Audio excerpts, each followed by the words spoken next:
Is it possible to optimize your way into a soulmate? A couple of days ago, I read this article in the New York Times about people trying to optimize their way into love. This group of thinkers and founders who are trying to use AI, spirituality, and philosophy to find soulmates. There's been a lot of conversation about the loneliness epidemic in America right now, and Silicon Valley has attempted to try to fix this time and time again. We have apps for finding friends, we have apps for finding apartments, we have apps for helping you move, we have apps for helping you get divorced, we have apps for helping you get married. I made a video 3 years ago where I talked about the millennial obsession with optimization. We want to optimize our exercise and our moving and our clothes and our thinking, and now they want to optimize falling in love. Which you would think that they were already doing with the dating apps, but 20 years or 10 years of the dating apps have proven that that has not worked. On the one hand, this is kind of interesting to me, but on the other hand, I've already made a video very similar to this where I said your life is not a problem that you can optimize, right? This whole idea of trying to use math and solutions and technology to streamline every problem in your life. This is supposed to be the year of friction, right? People, a lot of the problems that we have in society today are because of tech giants and tech bros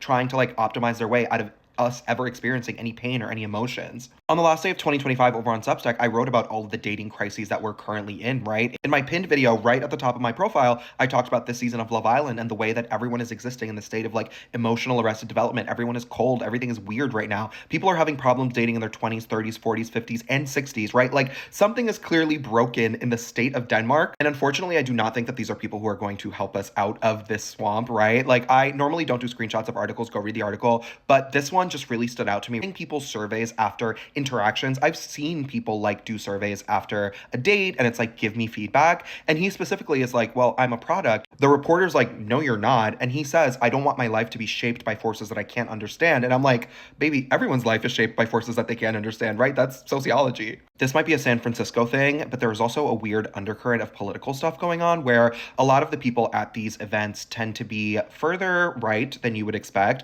There was a guy who literally had I love eugenics in his dating profile. And when the reporter called him on it, he was I do. And his boss had to be he does not represent the organization, but it's why is he working there? When you think about AI and the inherent biases in the data sets, there's always this problem of racism, homophobia, transphobia, etc. popping up because we unfortunately live in society that has all of these things, and these things don't make it out of the data. They make it into the data. One of the people that was interviewed in the article is an Asian man who is 5'6", and he, I don't want to call him bitter, but he was nobody wants to date me because I'm 5'6", and if you follow me, you know what I'm going to say. I've talked for the last 3 years, I've talked about the incelification of society and this very strong marriage of your self-image to this idea of what you're portraying on the outside, right? I can only be happy if I'm tall. I can only be happy if I'm white. I can only be happy if I'm rich. And it's no, people fall in love outside of those things. I think the app is telling you that you are not attractive or worthy and you are believing it. And here they talk about the way that technology sort of validates these biases with rich people marrying each other and middle class people marrying each other. And so this is a really interesting thought experiment, but I don't understand what the change is supposed to be, because it seems if anything, we're getting into a creepier and weirder reification of things that shouldn't be reified.